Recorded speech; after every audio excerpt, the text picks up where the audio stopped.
Sobrang lungkot ng gabi, sobrang lungkot ng bahay.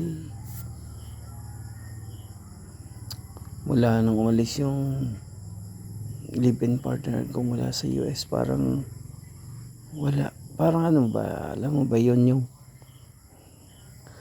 yung hindi mo alam kung maiyak ka, malulungkot ka, o ano.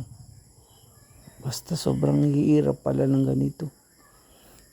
Sobrang hirap ng ganito. Akala mo nung bago siya umalis, tuwan-tuwa kami dahil nakapasa sa exam. Dahil na-aprobahan na yun sa US niya. Pero habang natakbo yung panahon namin noon, nag-umpisa sa ilang buwan na okay na, exam na siya. Nakapasa na siya sa medical. Tapos magkasama pa kami sa Manila noon. Parang vacation na rin namin. Mga 1 week kami sa hotel. Namasyal kami, molat. Ang saya pa namin noon. Tapos after ilang araw, lumabas yung result niya.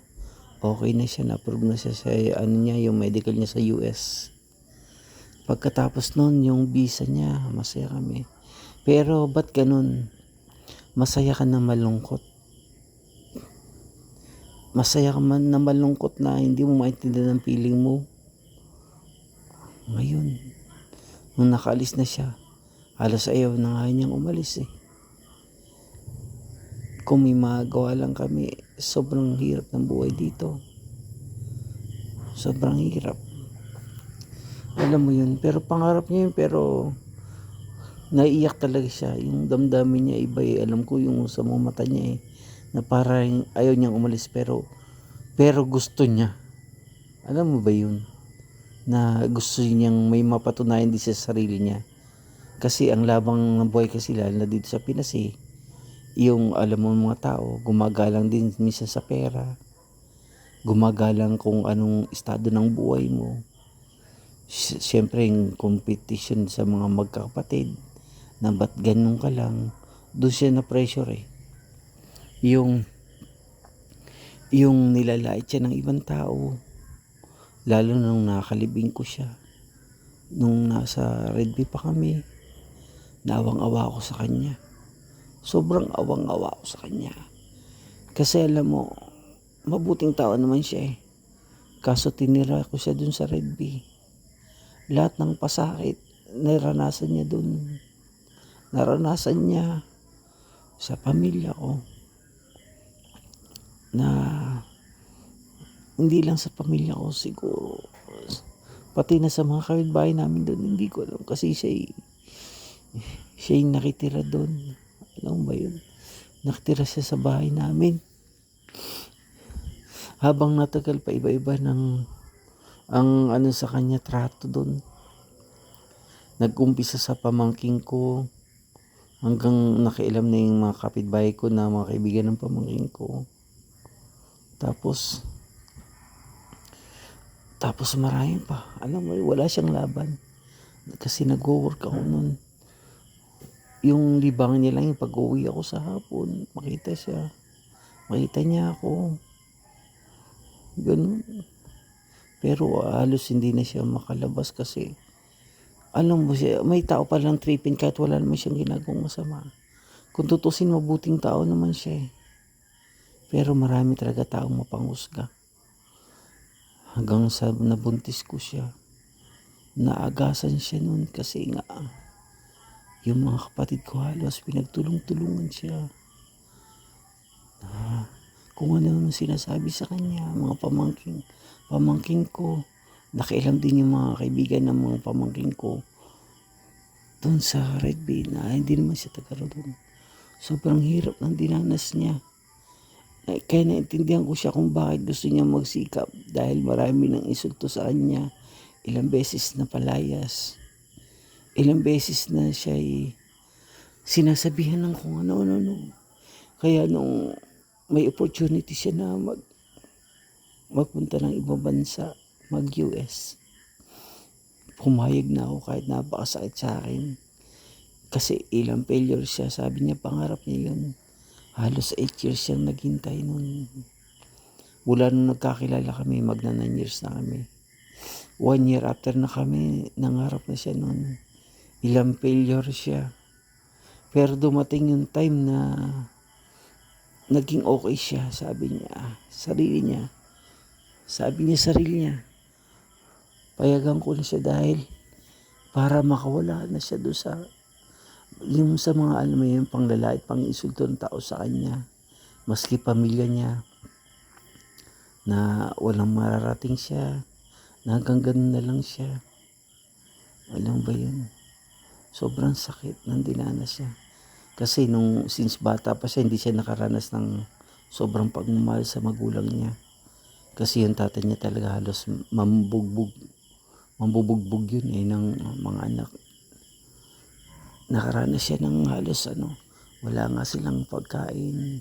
Sobrang hirap din ng buhay niya. Kaya nung akala niya na sumama siya sa akin, doon gaganda ang buhay niya. Alam mo ba yun? Kaya pag naisip ko yun, sobrang naiiyak ako. Dahil mahal na mahal ko siya. Kaya pinayagan ko siya kahit masakit. Kasi ako wala na talagang career sa abroad kasi nga hindi na ako papasa sa medical dahil sa dami ko rin nangyari sa akin. Kahit gusto kong magsikap para sa kanya na makaalis ako muli. Kasi hindi naman kasi ako ganun din ang kagandang pinag-aralan. So, pinabayaan ko siya. Pero iniisip ko lagi na wala akong kwenta, ba't ganun? Ba't ganun? Ako ngayon pero parang hindi ko alam sarili ko. Alam ba yan? Parang wala akong magawa. Minsan inaano ko sarili ko na wala akong kwentang tao. Wala akong kwentang tao. Ano ba yun? Kaya sinuportahan ko siya. Okay lang sa akin kahit masakit. Halimbawa, balang araw man na makakita siya ng iba, okay lang sa akin. Kasi puro hirap ang dinanas siya sa akin. Puro halos sakripisyo. Sakripisyo sa lahat. May time pa nga na ilang taon na akong hindi naka-work. Kasi ako'y na-aksidente sa motor. Siya na naman ang nagpasa nun. Kaya deserving niyang sumaya. Deserving niyang maging maligaya. Dahil sa sobrang hirap ng dinanas siya mula ang pagkabata. Pambubuli sa kanya hanggang sa pagtira sa aming bahay. Nakaranas siya ng hindi magandang salita sa pamilya ko. Deserving niyang sumaya. Kaya kahit masakit sa akin, tinatanggap ko. Alam mo yan, pero pinagdadanasan ko ngayon. Alam mo, mahirap mag-isa. Wala akong masabihan ng sakit. Kasi alam mo, wala man talaga akong close masyado sa pamilya. Parang hindi ako open sa mga ganun. Kasi baka ako sabihan na yan. Yan kasi sobrang nag-ano ka sa babae niyo. Inisip nga nila balang araw baka iwan ako pero